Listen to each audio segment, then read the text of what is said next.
بەناوی خوای گەورە سڵاوتان لەبێت بەڕێزان. نوێنەراتەکانی حکومەتی هەرێم لەلایەن حیزبەوە کۆنتڕۆڵ کراون. ئێستا حکومەتی هەرێم خاوەنی 14 نوێنەراتیە لە وڵاتانی جیهان. لەو نوێنەراتانە پارتی خاوەنی نوێنەراتی و یەکێتیش خاوەنی 5 نوێنەراتیە. هەرێک لە بزوتنەوەی گۆڕان و کۆمەڵی ئیسلامی و یەکگرتووی ئیسلامی و حیزبەکانی تریش خاوەنی هیچ نوێنەراتیەک نین. دەمێدارێک لە بەڕێزان مەهدی ئەبوبەکر ماستەر لە زانستە سیاسەکان لە سعودی سەرهی، هەروەها لە هەولێرەوە مەسعود عەبدولخالق ماستەر لە سیاسەتی نێودەوڵەتی تاوسوێن پرسە دەکەین. لە سەرەتادا راپۆرتێک دەین دواتر لەگەڵ میوانەکان درێژە بە پرسە دەین. نوێنەرایەتیەکانی حکومەتی هەرێم لەلایەن حیزبەوە کۆنتڕۆڵ کراون. حکومەتی هەرێمی کوردستان خاوەنی 14 نوێنەرایەتیە لە وڵاتانی جیهان. لە ئێستاشدا بەشێک لەو نوێنەرایەتیانە بەهۆی قەیرانی دارایی و مەترسی داخستنیان لەسەرە. لە ماوەی چەند ساڵی ڕابردوودا حکومەتی هەرێمی کوردستان فەرمانگەی پەیوەندیەکانی دەرەوەی دامەزراند و فەلاح مستەفا بە پلەی وەزیر وەک بەرپرسی فەرمانگەی پەیوەندیەکانی دەرەوەی هەرێم دیاری کراوە. لە ئێستاژە حکومەتی هەرێم لە 14 وڵاتی جیهان نوێنەرایەتی هەیە و کۆی ئەو نوێنەرانەش لەسەر بنەمای حیزبی بوون دیاری کراون. پارتی دیموکراتی کوردستان پشکی شێری بەرکەوتووە لە نوێنەرایەتیەکانی هەرێم و لە کۆی 14 نوێنەرایەتی 9 نوێنەرایەتی بەڕێوە دەبات و وێڕای ئەوەی بەرپرسی فەرمانگەکەش هەر لە پارتی دیموکراتە. ئەو نوێنەرایەتیانی لەلایەن پارتیەوە بەڕێوە دەبرێن بریتین لە یەکێتی ئەوروپا، ئەمریکا و فەڕەنسا و نەمسا و سوئیسرا و ئوسترالیا و ئەڵمانیا و ئیتاڵیا و پۆڵەندا. یەکێتی نیشتمانی کوردستانیش 5 نوێنەرایەتی هەرێمی بەدەستەوەی کە ئەمانن: ئێران، ڕووسیا، سوید، ئیسپانیا و بەریتانیا. هاوکات هەرێک لە بزوتنەوەی گۆڕان و کۆمەڵی ئیسلامی و یەکگرتووی ئیسلامی و حیزبەکانی تریش هیچ پشکێکی تریان لە نوێنەرایەتیەکانی تر پێنەدراوە. لە ساڵی ڕابردوودا بزوتنەوەی گۆڕان نوێنەرایەتی حکومەتی هەرێمی کوردستانی لە فەڕەنسا وەرگرت، بەڵام لە کۆتایی مانگی ئەمساڵ پشکەکەی لێسەندرایەوە. گۆڕەکردنی نوێنەرایەتیەکانی هەرێم لەلایەن حیزبەوە زیانی زۆری لە پەیوەندیەکانی هەرێمی کوردستان داوە.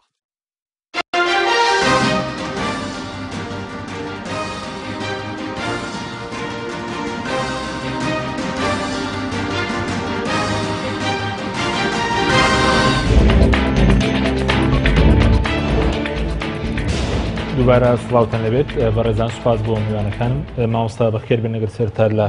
بەڕێستانەوە دەست پێ بکەم. حەز دەکەم سەرەتا خوێندنەوەی بەڕێزت بزانم بۆ فەرمانگەی پەیوەندیەکانی دەرەوەی حکومەتی هەرێمی کوردستان بەرلەوەی کە بچین قسە لەسەر نوێنەرایەتیەکانی وڵاتانی دەرەوە بکەین. ڕۆڵی و فەرمانگەیەت چۆن دەبینی؟ فەرمانگەی پەیوەندیەکانی دەرەوەی حکومەتی هەرێمی کوردستان ئەمە جێگەی ئەو وەزارەتی گرتەوە کە لە کابینەی یەکەم و دووەمی حکومەتی هەرێمی کوردستانە هەبوو بە ناوی وەزارەتی یارمەتی مرۆڤایەتی و هاوکاری کە ئەو کاتە پەیوەندیەکانی حکومەتی هەرێمی کوردستان و ڕێکخراوەکانی نەتەوە یەکگرتووەکان و ڕێکخراوە نێودەوڵەتیەکانی ڕایە کرد ئەو وەزارەتە. بەڵام دوای یەکگرتنەوەی حکومەتی هەرێمی کوردستان ئەوەی لە پرۆسەی یەکگرتنەوەی حکومەتەکەی سلێمانی حکومەتەکەی هەولێرە دروست بوو لە دوای پرۆسی ئازادی عێراقەوە، ئەم فەرمانگەی دامەزرا کە وەکو ئەوەی کە فەرمانگەیەک بێ ساز و ئامادە بێ ئەگەر لە کاتی دروستکردنی دەوڵەتە ڕاستەوخۆ وەرگۆڕێ بۆ وەزارەتی دەرەوە. بەڵام بەداخەوە ئەم فەرمانگەیە بە وەکو هەموو وەزارەتەکانی تر، وەکو هەموو فەرمانگە و دام و دەستگاکانی تری حکوومەتی هەرێمی کوردستان نەیتوانیوە ئەرک و مەهامەکانی سەرشانی خۆی وەکو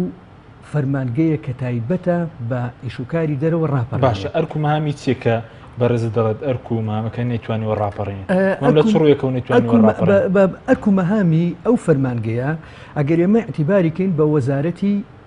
خارجی وەزارەتی دەرەوە، ئیشوکاری وەزارەتی دەرەوە ئیدارەی علاقاتی خارجی دەوڵەتە، کەواتە ئەبێ فەرمانگەی پەیوەندیەکانی دەرەوەی حکوومەتی هەرێمی کوردستان ئیدارەی علاقاتی خارجی حکوومەتی هەرێمی کوردستان کە، بەڵام نەیتوانیوە ئیدارەی علاقاتەکە بکە. هۆکارەکەشی ئەوەیە حکوومەتی هەرێمی کوردستان، خودی حکوومەتی هەرێمی کوردستان نەیتوانیوە ببێتە حکوومەتێکە ئیدارەی هەموو پرۆسێسە سیاسیەکان لە هەرێمی کوردستانە بکە، بەڵکو ئەوەی کە لە جیاتی حکوومەتی هەرێمی کوردستان ئیدارەی پرۆسێسی سیاسی کردووە حیزبەکان بوون. لەبەرەوە زۆر ئاساییە کە فەرمانگەیەک بەنای فەرمانگەی پەیوەندیەکانی دەرەوە نەتوانێت ئیدارەی عیلاقاتی سیاسی بکات لەبەرەوەی لە ئەساسە ئەو عیلاقاتە سیاسی خارجیە حیزبەکان پێی هەستاون لە بریەوەی کە حکوومەت پێسی لە کاتێکە ئەم مەهامی حکوومەتە و لەنا حکوومەتیشە ئەرکی سەرشانی ئەو فەرمانگەیە کە ناوی فەرمانگەی حیزبەکان ئەو ڕۆڵیان لەو فەرمانگەی وەرگرتوێتەوە ڕۆڵی سیاسەتی دەرەوەی هەرێمی کوردستان بەتەکید لەبەرەوەی ئەم فەرمانگەیە تەنها و تەنها ئیش و کارەکەی بۆتە ئەوەی کە ئیدارەی ئەو نوێنەرایەتیانە بکە کە لە دەرەوە هەن و لە کاتێکە ئەو نوێنەرایەتیانەی دەریشەوە نەیانتوانی ئیدارەی عیلاقاتی حکوومەتی هەرێم لەگەڵ ئەو دەوڵەتەیە بکەن کە تایە میوانن کە نوێنەرایەتی حکوومەتی هەرێمی بەناوتیا ئەکەن لەبەرەوە ئیشوکاری ئەو فەرمانگەیە تەنها ئیدارەی موچە و ئیمتیازات و کۆمەڵێک شتی ڕۆتینیاتی وەکو ئەوەی کە بە عیلاقاتی بینی ئەو نوێنەرایەتیانە ڕێکەخاوە لە هەمان کاتە عیلاقاتی ئەو نوێنەرایەتیانە لەگەڵ فەرمانگەکەیە لە ڕووی ئیداریەوە ئەگەرنا تەمسیلی چونکەم فەرمانگەکە فەرمانگەی پەیوەندیەکانی دەرەوە تەمسیلی سیاسەتی حکوومەتی هەرێم ناکە لە کاتێکە ئەگەر گریمانە بکەین ئەگەر دەسەڵاتی ڕسمکردنی سیاسەتیشی نەبێ وەگەوەی کە لە وەزارەتی خارجی دەوڵەتانی ترا ئەیبینین وەزارەتی خارجی لەگەڵ وەزارەتە پەیوەندیدارەکانی ترا ڕسمی سیاسەتی خارجی وڵاتەکەکەن بەڵام لانی کەم ئەیتوانی ئەگەر ئەم بەشداریش نەبێت لە ڕسمی سیاسەتەکەیە ئەیانتوانی ئەم ئەرکە بە ئەم فەرمانگەیە بسپێرن کە بتوانێت ئیدارەی سیاسەتەکە بکە لەگەڵ دەوڵەتانی دەرەوەیە بەڵام ئەو ئەرکەی پێ نەسپێراوە ئەگەر لە کاتێکا کە ئەرچی خۆیەتی لەبەرەوەی حیزبەکان لە ڕێگەی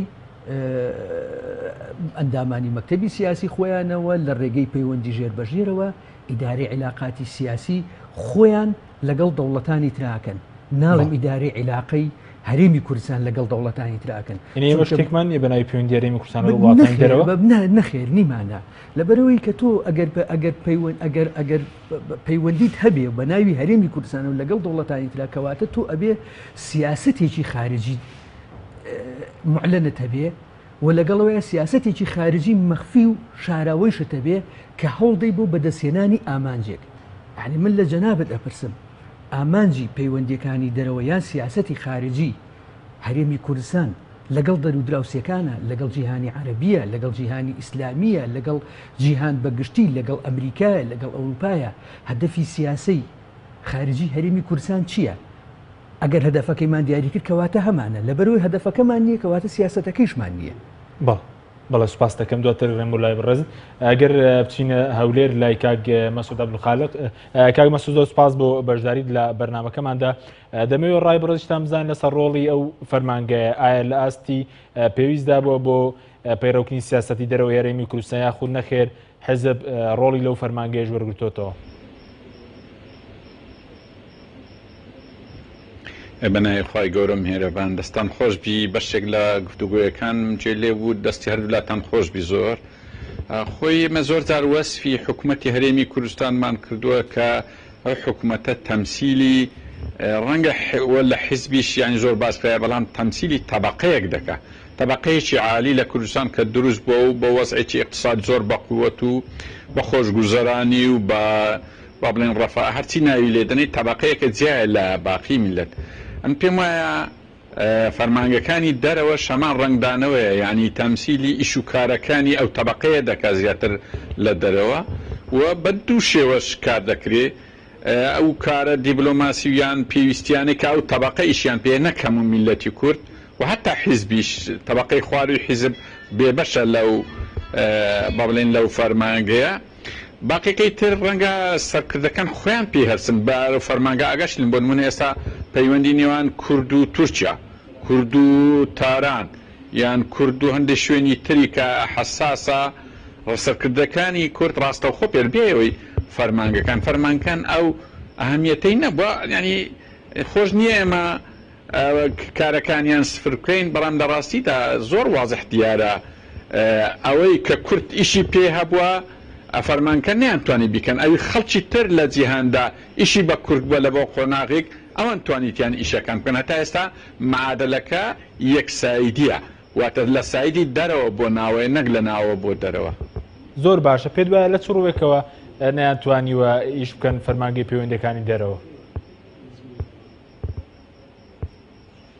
وڵاتە پرسیارەکە ڕەنگە ئەوەی برین لە لە چلایەک توانیوێن ئەم پێم وانە لە هیچ لایەک توانی بیان ینی ڕەنگە پێشیان ناخۆش بی چکە جم و جۆڵە چی دەکەن ڕۆژێ دێ و دەچنوان دەکشت ئیمزا دەکەن و جاروەیە ڕەتی هەندێک ڕێکخراوی نێو دەوڵەتی دەدەنەوە کە راپۆرتی تون لەسەر کوردستان و لەسەر باری ڕۆژنامە نووسان بەو مناسبەتە ئەوە ڕۆژنامە نووسێک شەهید بووە لە دهۆک سبەینێ دڵنیام کۆمەڵێک ڕێکخراوی دەولی دژی ئەو هەنگە ئەو بەیان دەردەکەن ئەو فەرمانگەیە ئیشی ئەوەیە بە زمانی کوری تەمان ئەو ڕێکخراوە نێودەوڵەتیانی ڕەنگە بە 20 زمان 25 زمان هەتا هەندێک یەکیان بە 74 زمان جارێک بە بیرم دێ بە هەنێکی دەرکرد بوو دژی هەندێک هەنگ شتی ساویلکەی کوردی دەیکا ئەوە لێرە بە کوردی وەڵامیان دەداتەوە وا دەزانی ئەوە ئیش و کارێکی ینی زۆر گرنگی کردیا بەڵام لە ڕاستیدا ئەو ئیشانەی کە هەیە لە دنیاە ئەو تەقسیم بەندیانەی هەیە لە دنیاە بۆ نمونە نزیکەی 9 پرۆژەی چاکسازی هەیە لەسەر ئاستی جیهان بۆ ڕۆژهەڵاتی ناوەڕاست کۆمەڵێک مەداریس هەیە کۆمەڵێک تەیارات هەیە لە دنیاە ئایا ئەو فەرمانگەیە توانیتی تەصنیفاتە بکات توانیتی باش لەگە باشتر لێک زیاد بکاتەوە خراپ لەگە خراپتر ئایا با بڵین و سیاسەتی دەرەوەی کوردی لەو فەرمانگەیە لەگە عالەمی ئیسلامی لەگە عالەمی عەرەبی مەلەفی جیایە لەگە عالەمی ئەوروپی بەیانی ئەوانەی نییە لە ڕاستیدا ئەمە هەر تا ئێستا دەورێکیشمان نەدیتیا یان با بڵین ڕوونکردنەوە چالاکیەکانی فەرمانەکانی دەرەوە ئەوانەمان نەدیتیا و با بڵین محرومکردنی کورد لە زۆربەی مؤتەمەراتی دووەلی باشترین بەڵگەیە کە ئەو فەرمانگەی یەکجار زۆر لاوازە و بەشێکە لە نەبوونی مەبدەئی خەڵکی شایستە لە شوێنی شایستە. بەڵێ زۆر باشە هۆکارەکەوەی کە وڵاتان بە فەرمی مامەڵە لەگەڵ و فەرمانگەیە ناکەن پەیوەندی بۆیە کە ئێمە لە چوارچێوەی عێراق دەیاخود پەیوەندی بە ناکارایی خۆشمانەوەیە کە ئایا لە وڵاتان بە شێوەیەکی فەرمی مامەڵیان لەگەڵدا دەکرێت؟ نەنا زین چۆنا وەزعی ئەمە کەدرێن وەزعی جیهانی وەزعی ئیقلیمی وەزعی عێراق لە بۆ کورد زۆر باشاتوە بەمەعنا ئێمە لەو زیندانی عێراق دەرچوین نەوڵەت جیهان ئامادەیە تەعامولێک لەگە کوردستان بکات بۆ نمونە تا ئێستا گەیشتە ڕادەی تەعامل لەگە کوردستان لەسەر ئاستی عەسکەری چکە ئەو تەعاملات تەعاملێکی بەرزە هەردوو لاتان دەزانن تەعاملی ئینسانی لەگە هەرێمی کوردستان ئەندە زەحمە نییە بەڵام کە دەگاتە ئاستی سیاسی زەحمەتتر دەبی کە دەگاستە ئاستی قانونی زۆر زەحمەت دەبی کە دەگاستە ئاستی عەسکەری بەڕاستی لە نێوان دەوڵەت و دەوڵەتی زۆر زەحمەتە سزار لەگە دەوڵەتان لەگە هەرێمی کوردستان ئێستا ئێمە گەیشتنە و قۆناغی بەڵام فەرمانگەکان هەر لە شوێنی خۆی بوو خراترە بۆ نمونە یعنی دەکرا ئێمە لە سەردەمی پێش داعش ئەو فەرمانگەی هەیتمان جۆرێکە و موەسساتێک کە فۆرمی چۆنە دێزاینی چۆنە بەڵام لە دوای داعش کە دیبلۆماسیەتی جیهان لەگە کوردستان گەرمەبی دەتکرا ئەو فۆرم و شێواز و کەسەکانیش بگۆن ناگۆڕدرێ لە کوردستان هیچ ناگۆڕ لەبەرەوەی ئیشێکی وانە با بڵێن مهمەیەکی نییە استراتیجی نییە منهەجی نییە ئەسڵەن دەتوانین برین ئەرچێکی وای لەسەر شانیە بۆیە دەیکا یان نایکە هیچ نییە فەرمانگەکان لادا یان لای نادەی شتێکی وا لە وەزع ناگۆڕی لەبەر ئەوەی کەلێنێکی وای پڕ نەکردێتەوە. بەڵێ زۆر باشە سەبارەت بە نوێنەراتەکانی حکوومەت یەرێم لە دەرەوە سەبارەت بە کۆی نوێنەراتەکان ئێستا بۆ نمونە زۆرینەی نوێنەراتەکان لای پارتین وە بەشێکی کەمیشان لای یەکێتین هۆکاریسیە کە لایەنەکانی تر حیزبەکانی تریز نوێنەراتێکیان پێ نەدراوە. وڵی ئەوە دەزانین ینی هەتاگەر پارتیژبی بێ لە یەک دوو کەس نەبی وەکو لە دەرەوە ئەوانش هەر نەبن ینی شتێکی وایان نەکردووە من ناڵێم نەشاتی یەک دوو ئەوە باشە بەڵام دەست بە سەداگرتن یان مۆنۆپۆلکردنەوە حەقی حیزبەکانی کوردستان لە پێکهێنانی حکوومەتێک بە ناوی شەراکە ناوی شەراکە بوو یان ناوی بنکەفران بوو هیچ ئەساسێکی نەبوو دەباوی بە شامیلی یعنی ئێستا دەرێن حکوومەتی تەوافقی کاکە تەوافقی مانای تایبەتی خۆی هەیە لە دێزاینی حکوومەت ئەمە تەوافقی تەنها ئەوەی بینیتمان لە جیهاندا لە چیکۆسلۆڤاکیا لە قوبرس لە لبنان تاڕادێک لە ئیماراتی عەرەبی متحیدە و عێراق هەیە نظامێکی تایبەتیە معنای لە شەراکەش بە قووەتە تەوافقی بۆیە تەوافقی نەبووە تا ئێستا لە کوردستان هەر حیزبێک بەڕاستی وە لە شێوەی حیزبی قائد ئیشی کردووە خەڵکی هینایە خەڵکی دەرکردووە و لا وەکو چۆن لێرە دەیبینی لە فەرمانکانی دەرۆش وامان بیتەوە ئەوەش وای لێدێ و ئێستا خاستن ئێستا بەرەو ئەوەی دەچی کە ئاشکراتر یعنی ئێستا لە هەموو هەنگاوەکان ئەوەی ئیدعا دەکرا بە ناوی موەسساتی وەتەنی و بە ناوی شەراکە و بە ناوی لا ئەوە سەبر ئاشکرا دەبی کە نەخێت یەک لایەن ئەو وڵاتەوە بەڕێوە دەبن ئەو چۆنە و خراپەیان چاکە ئەوە بەشێشترە لە مەوزوع. بەڵێ زۆر باشە دواتر گرێن و لای بەڕێستان مامۆستاگەر بین و لای بەڕێز سەبارەت بەوەی کە پێ دوایە کۆی نوێنەرایەتیەکان ئێستا سیاسەتی دەرەوەی هەرێمی کوردستان لەستێک حیزبدایە؟ ئێمە بێ بگەڕێنەوە بۆ ئەساسی ئەم نوێنەرایەتیانە. ئەم نوێنەرایەتیانە چۆن دروست بوون؟ ئەم نوێنەرایەتیانە لە بنەڕەتە خۆی نوێنەرایەتی حیزبەکان بوون لەو دەوڵەتانە، دواتر بوونە نوێنەرایەتی حکوومەتی هەرێم و خۆی جەناب دەڵی بەرجی حکومیان بەبەراکرا. لەبەرەوەی ئەم حیزبانە یەکێتی و پارتی لە دێر زەمانەوە لە سەردەمی شاخەوە زۆربەیان نوێنەرایەتیان بە شێوەیەک لە شێوەکان لە وڵاتانەیە هەبووە لە دوای ڕاپەڕینیشەوەکە هاتنەوە شارەکان وردە نوێنەرایەتیەکانی خۆیان زیاتر کرد. لەبەر ئەوە بە من بەشتێکی ئاسایی ئەبینم کە نوێنەرایەتیەکان زیاتر بەدەستی ئەو حیزبانەوەن و ئەو نوێنەرایەتیانە هەر لە سەردەمەکانی پێشوو کە نوێنەرایەتی ئەو دوو حیزبیان کرۆ لە دەرەوە زیاتر ئەرک و چالاکی حیزبیەکانی ئەو حیزبانیان لەوێ ڕاپەڕانوە و ڕعایەتی مەساڵحی ئەو حیزبانیان کردووە لە هەندێک کاتەکان و لە هەندێک جمگەکانی کە پێویست بووە نوێنەرایەتی حیزبەکانیان کردووە. بۆیە ئاسان نییە کە تۆ عقلیەتی حکومڕانیت لێرە عقلیەتێکی حیزبیانە و بۆ بەرژەوەندی حیزب بێ داوا بکەی کە عقلیەتی نوێنەرایەتیەکانت عقلیەتێکی حیزبیانە نەبێ و نیشتمانیانە و کوردانە و وەکو کورد بیر بکاتەوە یان نوێنەرایەتی کورد بکات. لەبەرەوە ئەو داواکاریە وەکو من وایە بینەمەوە داواکاریی تعجیزیە کە ئێمە داوا لەو نوێنەرایەتیانە بکەین کە نوێنەرایەتی هەرێمی کوردستان و حکوومەتی هەرێمی کوردستان بکەن لە کاتێکە خۆیان لە بنەڕەتە نوێنەرایەتی حیزبەکان بوون و بەرجی حکومیان بەبەراکرا و دواتر لە بری کاری حکومی کاری حیزبی ڕاپەڕین هەمان مامی پێشتریان ئەسانی چۆن ئێمە بە تۆزێ وازە قسە بکەین ئەگەر ئەم نوێنەرایەتیانە نوێنەرایەتی دیپلۆماسین لە هەموو عالەما کاتێک کە باسی نوێنەرایەتیەکەی واتە نوێنەرایەتی دیپلۆماسی یا سەفارەتە یا قونسولیەتە. ئەگەر نوێنەرایەتی دیپلۆماسی بن ئەوە ئەرکومەهامی سیاسی زیاتر ڕاپەڕێنن ئەبێ نوێنەرایەتی حکوومەتەکەی خۆیان بکەن ئەبێ مفاوەزە بکەن ئەبێ حیمایی مەساڵح بکەن و لەگەڵ ئەوەیە بەردەوام تەقاری لەسەر ئەو وڵاتە سیاسەتی ئەو وڵاتە لەگەڵ وڵاتەکەی خۆیان مەسەلەن بیرروبۆچین و حکوومەتی ئەمریکا بۆ نمونە حکوومەتی ئەلف لە حکوومەتی بێ نوێنەرایەتیشی هەیە بەردەوام راپۆرت ئامادە ئەکات لەسەر سیاسەتەکانی حکوومەتی بێ بۆ حکوومەتەکەی خۆی ڕەوانەی ئەکاتەوە. ئەگەر ئەمە نوێنەرایەتی دیپلۆماسی بێ لەبەروی ئەرک و مەهامەکانی زیاتر سیاسیە ئەبێ نوێنەرایەتی بکە ئەبێ مفاوەزە بکە ئەبێ تەمسیل بکە ئەبێ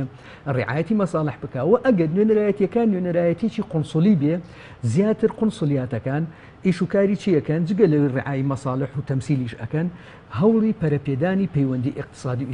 ئیجتیماعی و سەقافیەکان ئەدەن لەگەڵ ئەو دەوڵەتی کە میوانداری کردوون و لە هەمان کاتە ئیشوکاری ڕعایەتەکانی خۆیان مەسەلەن ئەو کەسانی کە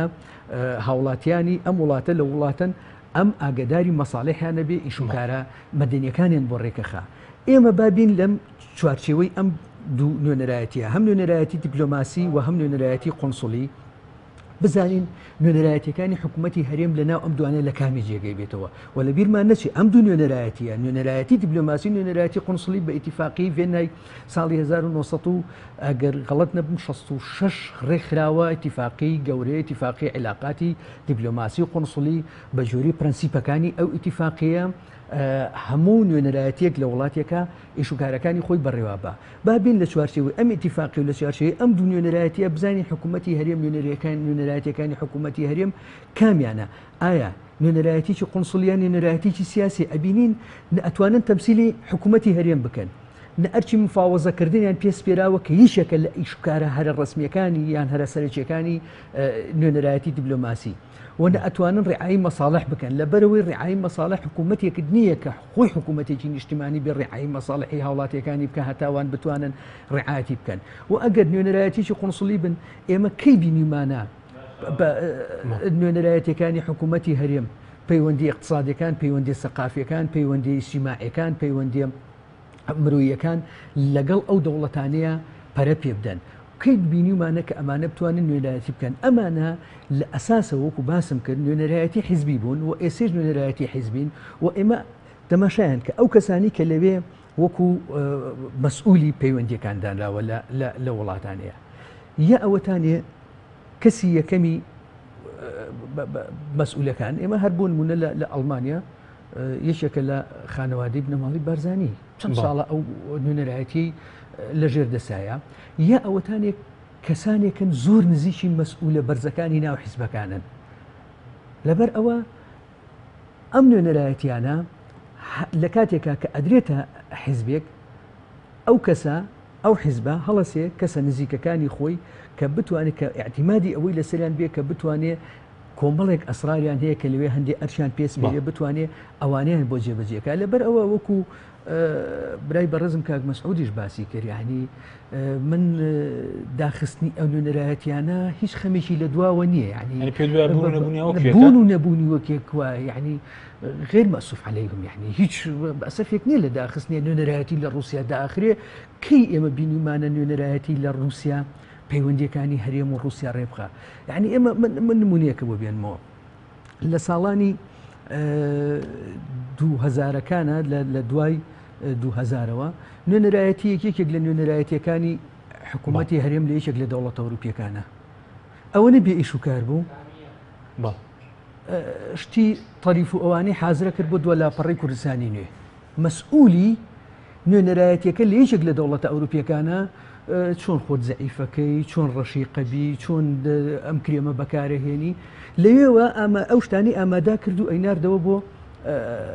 کوردستانی نوێ بڵاو ئەکرایەوە. یعنی ئەمە کەی نوێنەرایەتی، یعنی لە کاتێکە ئەو کەسە خۆی کەسێکی زۆر زۆر بەتوانە بوو لە ڕووی دیبلۆماسی لە ڕووی سیاسیشەوە، بەڵام لەبەرەوەی ئەرکو مەهامەکانیان لێسەن بووە ناچار بۆ ئەوەی کە وەکو کورد دەڵێ پارەکەی حەڵال بکە لەوێ هەڵەسە زۆر باش هاوکاریەوەی کە جەریدەکەی زۆر باش سەبارەتەوەی کە ئێستا مەسەلەن کۆی نوێنەرایەتیان زیاتر مەسەلەن نوان لای پارتیەوە پێنجیان لە یەکێتی نیشتیمانی ترە نانی یەکێتی نیشتیمانی ئەی حیزبەکانی تر نەدەبووە لە پێکهێنانی حکوومەت ئەوانیش بەشدار بووانە؟ ئەزانی چۆن ئێمە ئەبێ بگەڕێنەوە بۆ ئەساسی دروستکردنی ئەم حکوومەتە. ئەم حکوومەتە حکوومەتی تەقاسمی سوڵتە نەبوو، حکوومەتی وفاقی وەتەنیش نەبوو، بەڵکو حکوومەتێک بوو کە هەر لە سەرەتاوە ئێمە وەکو کەسانێکە لە بەرەی ئۆپۆزیسیۆنا بووین هەر ئەو کات ئێمە هاوارمان لە ئۆپۆزیسیۆن کرد کە نەچنەوە ئەم حکوومەتەوە، چونکەم ئەساسەن پارتی مەبەستی بوو کە دەنگی معارەزە لە هەرێمی کوردستانە نەهێڵێ بە چەند کورسیەکی وەزارەتەکان ئەم حیزبە معارەزانە لە کۆڵی خۆی بکاتەوە. لەبەر ئەوە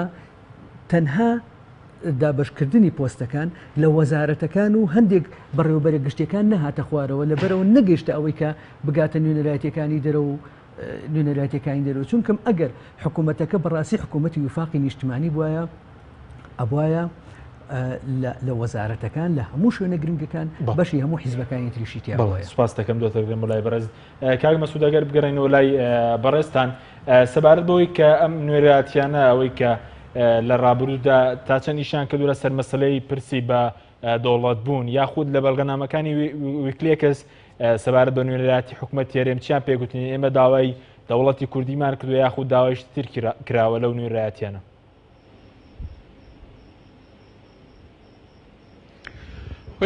ینی وەکو هەردوو لاتان باستان کرد ئەو نوێنەرایەتە لە ڕاستە ئیشە گەورەکانی کریان با بڵین استراتیزیەتێکی دیاریکراویشی نەبووە تەوجیهاتیش نییە لە هەمووی گرنگتر ئەوەیە وەکو من بیستومە نازم چەندە ڕاست هەتا ئێستا چۆن تەوجیهات نەبوو بەغدا نەبووە لە بۆ نوێنەری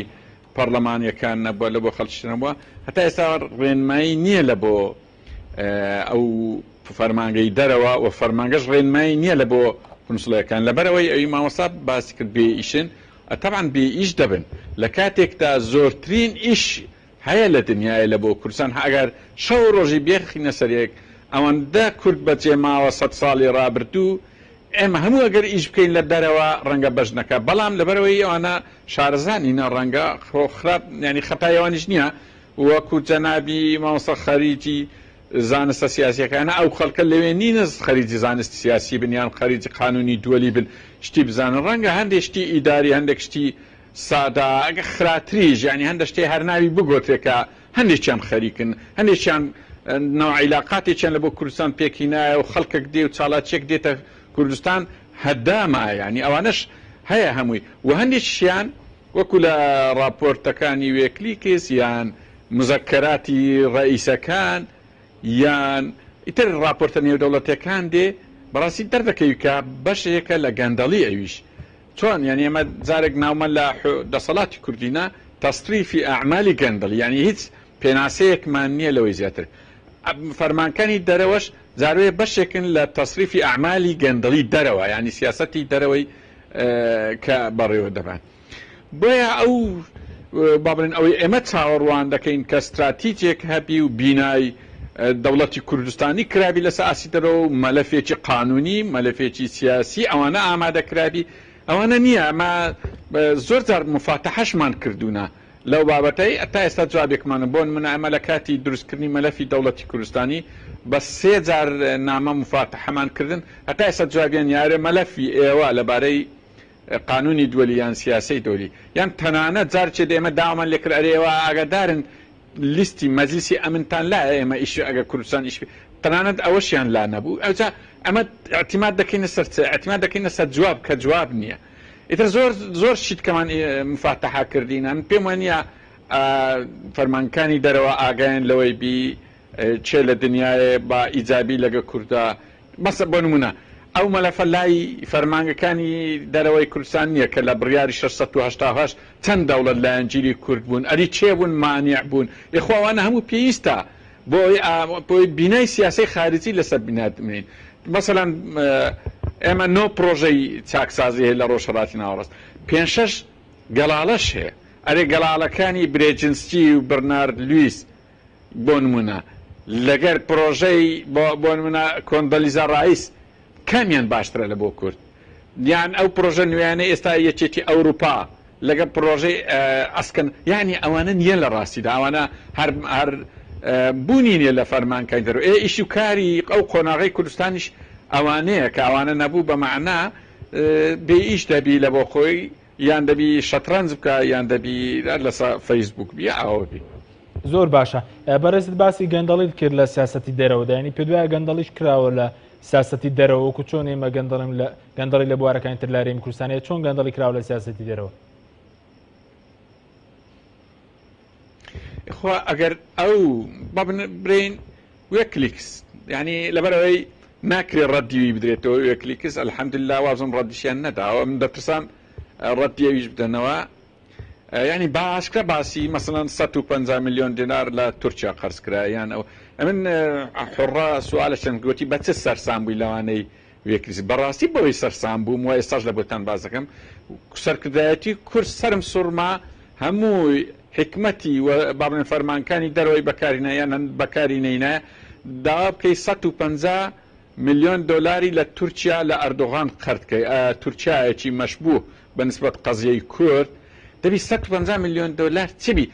ئەمن پێشنیە ئەگە بەمیان وایە دەمگوت لە مەسئولێکی خۆمان قەرزکەن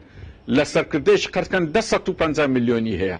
تو باشە لە بۆ ینی چت پێویستە بە 150 میلیۆن قەرز لە بۆ ئێستا لە چێت قەرز کرد چۆنە قەردەکە نووسراوە نەنووسراوە چۆ ئەو قەردە بەڕاستی سەرسام بووم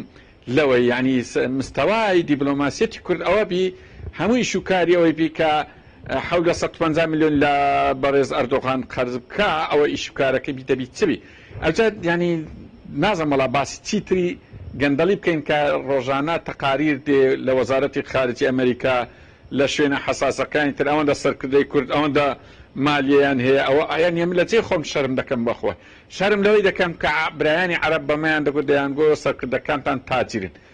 زۆرمان پێ ناخۆش بۆ قسە و ڕاستیش نەبوو ئێمە سەرکردە تاریخیەکانوان قەت تاجیر نەبووینە بەڵام سەرکردەی ئێستامان بەڕاستی تەجارەت دەکەن و ماڵداری دەکەن و سەرکەوتوش بوونا ماڵداریەکی زۆریان ماڵێکی زۆریان پێکوە نایە بەڵام سامانی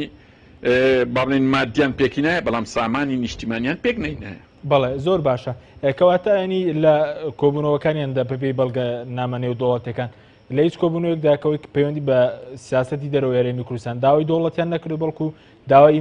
ئیمتیازیان کردو بۆ خۆیان داوای پارەیان کردووە. وڵی ئەوە جارچی مالیچیەوە یاشکرا گوتیا تا ئێستا نوێنەرانی کورتاتنەوە باسی مادەی سەلیان نەکردووە و جارچیش دکتۆر جعفەری هات ئەویش ئەو بە ئامادەبوون هەموو مەسئولین بوو ینی مەسئولینی گەورەی کورد کەس ڕەتی نەداوە. ئێستاش لە دەرەوە وایە ینی زیاتر شتی شخصیە دەکرێت لەسەر ئەساسی کورد نییە ینی من باسی شتشکە بکەم. ئێستا ئەو ڕێککەوتنامەی ئێستای لەگەر ئەمریکا مۆرکرا سەرکردایەتی کورد مۆری کردیا کە مووسڵ بگرنەوە هەندێک ئەرزاق و 415 میلیۆن دلاریش لە بەرامبەر وەرگیری. باشە ئێمە 415 میلیۆن دلار چییە ینی ئەمە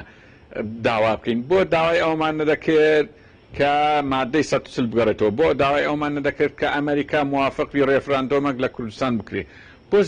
داوای زەمانەتی پاش داعشمان نەکریا لە مووسڵ لە کەرکووک کورە لە عێراق ئەخر تەواو لەگەر کەرکووک دەگیرێتەوە مووسڵ دەگیرێتەوە ئیتفاقیەکە تەواو دەبی. ئەنی تەمەشاکە ئەو ئیتفاقیە کافیە لە بۆ ئەوەی برین فەرمانگەکانی دەرەوە سیاسەتی دەرەوەی هەرێمی کوردستان نەک فاشیلە بەڵکو لەسەر ئەساسی مادی شخصی بیناکراوە. بەڵێ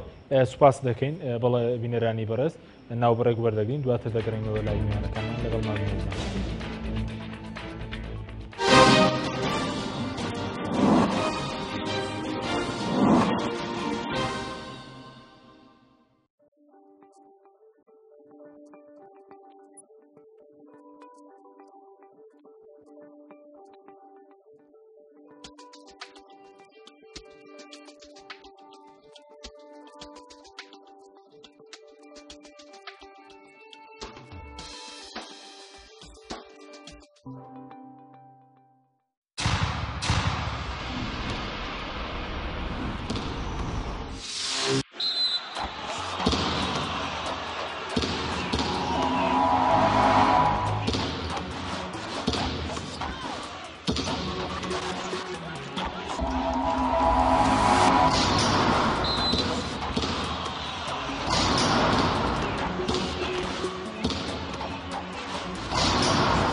دووبارە سڵاتانەوێت بەڕێزان ماوەسەگەر گرێنەوە لای بەڕێز پێشتر باس دەوە کرد کە ئێستا بوون و داخستن و دانەخستنیان وەکو یەکە ئێستا بەشێک لەو نوێنەرایەتیانە مەسەرەن بۆی قەیرانیداری و خەریکە داخرێن بۆچی بەڕێزت پێ دوایە ئەو نوێنەرایەتیان دابخرێن و دانەخرێن وەکو یەکە؟ ئێمە تەمەشاکەوەی کە مەسعود باسی کرد بۆ نمونە ئەو ڕێکەوتنەی کە لە بینی هەرێمی کوردستان و ئەمریکایە ئیمزاکراوە بزانین ڕۆڵ و دەوری و نەخشی نوێنەرایەتی حکوومەتی هەرێمی کوردستان لە ئەمریکا لەم ڕێکەوتنامەیە چی بووە؟ ئایا هیچ ڕۆڵێکی هەبووە لە کاتێکە ئەبوو ئەو نوێنەرایەتی دەورێکی میحوەری ببینایە لە نووسینەوەی ئەو ڕێکەوتنامەیە چونکەم لە دیبلۆماسیەتی تازەیە یەکێک لە ئیشە هەرە سەرکیەکانی نوێنەرایەتی دیبلۆماسی بریتێ لە ئێتیفاقکردن لە ڕێکەوتنکردن لە واژووکردنی ڕێکەوتن ئەگەر لە دەسەڵاتیا بێ مفاوەزاتی لەسەرەکە دانوستانی لەسەرەکە دواتر ڕێکەوتنی لەسەرەکە بۆ نمونە ئێمە نمونەی ئەم ڕێکەوتنەی بینی حکوومەتی هەرێم و ئەمریکامان هێنایەوە نوێنەرایەتی حکوومەتی هەرێم کە بە ناو نوێنەرایەتی حکوومەتی هەرێمەکە هیچ خۆڵێکی نەبوو و تەنانەت حکوومەتی هەرێمی کوردستان خۆیشی هیچ دەورێکی نەبووە لە ئەو ئیتیفاقیە چونکەم ئەگەر تۆ نەسی ئیتیفاقیەکە بخوێنەرەوە ئەڵێم ئیتیفاقیە لایەنی دووەم کە بریتێ لە حکوومەتی هەرێمی کوردستان تەنها جێبەجێکردنی لێسەرا و هیچ دەورێکی نییە لە نووسینەوەی ئەم ڕێکەوتنامەیە و لایەنی یەکەم کە حکوومەتی وڵاتی یەکگرتووەکانی ئەمریکایە ئەم ڕێکەوتنامەی نووسیوە و خۆشی دەسەڵاتی ئیبتالکردن کۆتایی پێهێنان و تعدیلکردنی ئەم ڕێکەوتنامەی هەیە کەواتە ئێمە لێرە بۆمان دەرەکەوێ ئەوەی کە پێوتر دیپلۆماسیات واتە دانووساندن لە هەرێمی کوردستانە نییە نەک حکوومەتی هەرێمی کوردستان دیپلۆماسیەتی نییە بەڵکو حیزبەکانی هەرێمی کوردستانیش دیپلۆماسیەتیان نییە ئەوەی کە هەیە بریتە لە پەیوەندی سیاسی و لە هەندێک کاتە پەیوەندی مخابەراتی بینی حیزبەکان لەگەڵ دەوڵەتانی ترا بۆیە ئەم نوێنەرایەتیانە ئەگەر بەهۆی قەیرانی داراییەوە بێ یان بەهۆی هەر سەبەبێکی ترەوە بێ داعش بخرێن هیچ کاریگەریەکی نابێت لەسەر ئەوەی کە پێوترێت دۆزی کورد یان پێوترێت کێشەی کورد بە هیچ شێوەیە کاریگەری نابیان بڵێن ڕعایەتی بۆچی کاریگەری نابێت لەسەر دۆزی کورد لە ئەسڵە ئەوان نوێنەرایەتی کوردیان نەکردووە ڕعایەتی مەساڵحی کوردیان نەکردووە وەکو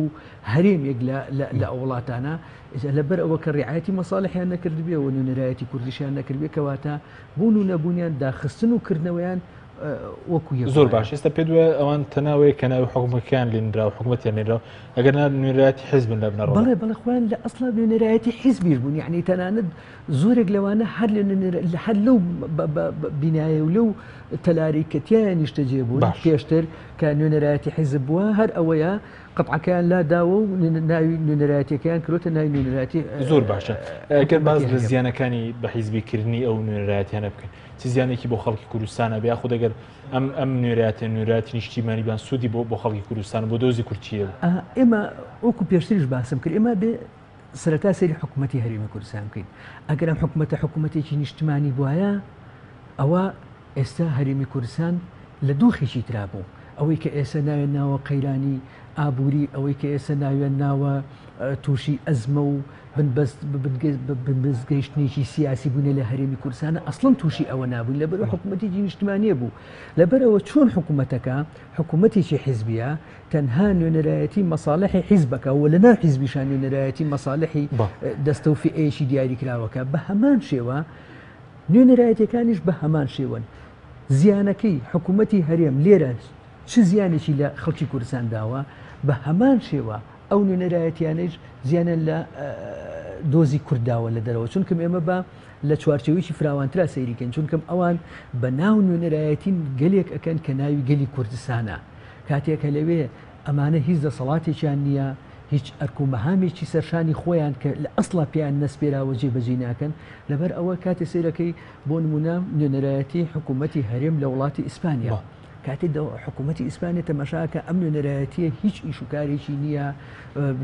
نەتوانێت توانای مفاوەزەکردنی هەیە ناتوانای ئیتیفاقکردنی هەیە نەتەمسیل ئەکا ئەتوانێت ڕعایەتی مەساڵح بکە یعنی ئەمە خۆی لە خۆیان نەوعێک لە نەوعەکان سوکایەتیکردنە بە خەڵکی هەرێمی کوردستان کە تۆ نوێنەرەیەکت هەبێ لەوێ بارەگایەکت هەبێ بە ناوی نوێنەرایەتیکردن کە نەتوانێت نوێنەری ڕاستەقینەی خەڵکی کوردستان بێت زۆر باش سپاس دەکەم دواتەگرم بۆ لای بەڕێز بەڵێ ئەگەر بگەڕێن و لای کاک مەسعود سەبارەت بەوەی کە لە هیچ وڵاتێکی دنیادا ئەزمموی لەو جۆرەی کوردستانمان هەیە کە نوێنەرایەتی حیزبن بەڵام بەرگی حکومیان بەبەردا کرابێەوە لەبری کارکردن بۆ دۆزی کورد کار بۆ بێزکردنی پێگەی حیزب و پێگەی بڵێن تەبەقەیەکی حیزبی بکرێت وڵی زۆر جار باسی کرایە ئەرێ نمونەی ئێستای ئەو دەسەڵاتی کوردی کە هەیە لە زۆر ڕوان هەر دەبی بگەڕێن دەسوڕێنەوە دوایە هەیە یەک نمونەیەش کوردستان خۆیتی دووبارە لەنە هەتا لە دەوروبەریژیان ئێمە زۆر جار وەسفی حکمی شەرقی دەکەین بە خراپە بەڵام لە چاو کوردستان بەڕاستی ئەوانیە بۆ نمونە تورکیا ئێرانە وڵات ئەنی هەتا عێراقی خوار و خێت دەبینی دیبلۆماسیەتەکەی وانییە بۆ شازیانێ حیزبی داوات با بڵێن قونسولیەکان سەر بە حیزبی داوانین وانیە بەو شێوازەی بە هەر شێ بەڵام حەزەکەم یەک شت ئوستاز شتێکی چاچی بەبیری هێناینەوەکە هەر وەڵامی پرسیارەکەی تووشی تێدایە لەبارەی مخابرات علاقەتی مخابراتی یعنی ئەوەی دەسەڵاتی کوردی ئێستا لەسەری داڕوا استراتیزیەکەی ئەوەیە زیاتر احتیمامی بە لایەنی مخابراتیەکەیدایە ئەویش ڕەنگە ئەو شخصی کە لە کوردستان مخابراتی بەدەستە بەقووەتە وای کردیا ئەو سیاسەتە تعمیم بی مانع نییە یعنی جارێ نازانین شتێکی خراپەیان چاکە بەڵام یەک شتی ئەکادمی هەیە دەبێ ڕوونیکەینەوە ئەوەی تێگەیشتنی دەسەڵاتی کوردی لەبارەی مخابرات لەبارەی ڕسمی سیاسی خارجی وڵاتان زۆر کلاسیکیە ئی سەدەی بیستە لە سەدەی بیست لە سەردەمی جەنگی سارد مامۆستاش دەزانی ئەو کاتی لە جەنگی سارد مخابرات دەوری زۆر هەبوو یەکجار زۆر بەڵام ئێستا کە تاک جەمسەریە مخابرات ئەو دەورەی نمە ئێستا تانکتینگ یعنی مؤسساتی ڕەئی یان با بڵێن ئەوەی کە پێی دەگوترێت لەجانی کۆنگرێسا لە وەکو ئەگەر نمونی ئەمریکا وەگرین یان ڕیاسەی جەمهوریە یان مؤسسەکانی وەکو ڕاندا بڕۆکنیزە یعنی ئەوانە دەوریان زیاترێت زۆر بەداخەوە ئەو ئەزانیاریە لە لای سەرکردایەتی کورد و لای فەرمانکەی دەرەوە هەرنی هەتا ئێستا لەسەر سیاسەتێکی کلاسیکی ناوەڕاستەکانی سەدەی بیست دەڕوا لەبارەی ڕسمی سیاسی خارجی وڵاتان بۆیە گەلێ جار هەواڵ و وێنەی زۆر ئاوەژوو لە بۆ ئێمە و لە بۆ سەرکردایەتی کوردیش دەینەوە بۆ نمونە وتیان 106 دەوڵەت تەئیدی کوردستان دەکا بۆ دەوڵەت بوون هەموو سەرمان سوورما لەو جوابەی حتا هەندێک سەرکردەی کوردی تریش پێوە هەڵخەڵەتا و باسییان کرد دوای دەرکەوت تەنها ئەوەی هەیە دوو دەوڵەتە زیاتر ڕەنگە بتوانی بە سەراحەت شتەشویایش بولغاریا و ئیسرائیلە تەماشاکە چی بەسەر ئەوە لە چه ئەنجامەک دێ لەوە دێ کە فەرمانگەکانی دەرەوە و ڕسمی سیاسەی خارجی کوردستان لە چوارچەوەی مخابراتی زۆر با بڵێن دیمەنێکی کلاسیکیت پێشکەش دەکا کە واقعی نیە بۆیە زۆربەی زۆری هەنگاوەکانی ئێستای سەرکردایەتی کورد بەنسبەت دووەلی زۆر ناواقعیە زۆر تەکولۆیە زۆر با بڵێن ئەوەی پێی دەگوترێ تەخالوفە سەرکردایەتی کورد لە دۆڵێکە و جیهان لە دۆڵێکی ترە ڕەنگە 50 ساڵ 6 ساڵ ئەگەر هەڵە نەبم زیاتر لە پاشە لەگەر وەزعی دنیا ئەگەر حەز دەکەن نمونەیەکی تریش هەیە بین ینی لە سەردەمی شێخ مەحموود بەڵام بەخۆست دیبلۆماسیەتی ئەو کاتی کوردیش لە قەدەر باش بوو بەڵام سەرڕای ئەوەش ئەگەر هەڵەیەکی تیا بوو ئەو کاتی سیاسەتی جیهانی بەرامبەر ڕۆژهەڵاتی نەوە سیاسەتی ئینتیداب بوو بەڵام شێخ مەحموود داوای مەلەکی دەکرد یعنی وەلو شێخ مەحموود زۆر بەڕاستی زۆری دیعایە لە دوکرای ڕاست نییە بەڵام ئەو ڕەخنە گچکە هەیە بەرامبەرەوی نەهات مسایرە بکات لەگە سیستەمی ئینتیداب گوتی ئیلا من مەلەکیم دەوێت وتیان ئینتیداب هەر داوای شتێکی زۆر گەورەتری کرد ئێستاش هەمان شتە سیاسەتی دەرەوەی عام جارێ لەگەی یەک پارچەی عێراق جارێ ئەم بازە جار کەچی ئێمە سەرکردەی ئێمە درێ نەخێرە من دەوڵەتم دێ یعنی ڕێک پێچوانەی ئەوە لە چ دێ لەوەی دێ کە لە ئەنجامی وردبوونەوە لە چوارچەوەی مخابراتی یان لە ڕوانگەیەکی مخابراتی لە دنیا ڕۆنین ئەتو وێنەکانت لە بۆ ئاوەژوو دەکاتەوە بەو شێوە تووشی عینادی و ینی تەکولۆیەک دەبی کە لە ئەنجامدا ئێمە ئەو دەرفەتە زێڕی نەمان لە دەست دەچی زۆر باشە زۆر باش کاک مەسعود با دوای پرسیارم بۆ بەڕێستان سەبارەت بەوە بێ کە ئێستا مەسەلەن دوای ئەو کورد کە ڕۆڵێکی گەورەی بینی لە شەڕی داعش بۆچی مەسەلەن نوێڕایەتەکانی حکوومەت هێرێم یاخود حکوومەت هێرێم بە شێوەیەک نەیتوانی ئێمە لە ئاسی نێودەوڵەتی ئیستیسمار بکات هۆکارەکەی بۆ نمونە ئێمە دەبینین کە لە کۆنگرەی وڵاتان ئەوانەی کۆنگرەی دژی داعش کورد بەشداری پێ ناکرێت خۆی ئەوە وازحترین وەڵامە کە فەرمانگەکانی دەرەوە وەکو مامۆستاش فەرمووی هەبی و نەبی وەکوێکە یعنی ئێمە لە با بڵێن راپۆرتی بێکەر هامڵتن لە عێراق بنیاتنا زۆر قسەکرا ڕەوشن بیران وتیان کورد دەورێبی هیچ ئاگای نەبوو هەتا دەرچوو ئێستا ئەمریکا لەسا و سیاسەتە دەڕوە لە عێراق با بڵێن راپۆرتەکانی مؤسساتی برۆکنزە ڕاندا فۆرێن کەنتری ینی کۆمەڵێک مؤسسات هەیە گرنگی زۆر هەیە لە سیاسەتی خارجی ئەمریکا یان حتا مؤسساتی تر لە سیاسەتی خارجی بەریتانیا یەکێتی ئەوروپیا ئەڵمانیا زۆر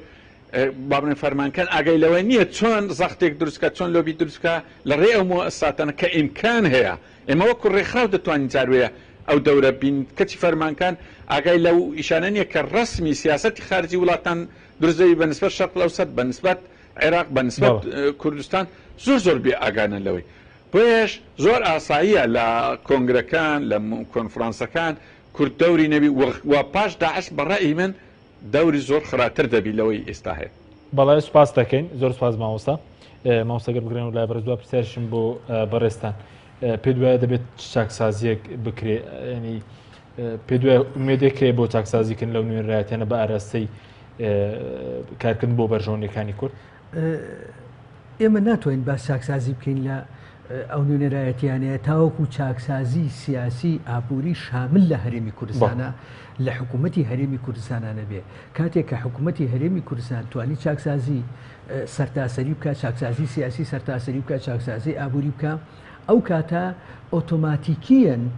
چاکسازی لە نوێنەرایەتیەکانی دەرەوەش ئەگرێتەوە و نوێنەرایەتیەکانی دەرەوە ئەبنە نوێنەرایەتیە کە بەڕاستی نوێنەرایەتی خەڵکی کوردستان بکەن. سوپاس دەکەم بەڵێ زۆر سوپاس بۆرێک لە بەڕێزان مامۆستا مادی ئەبوبەکر ماستەر لە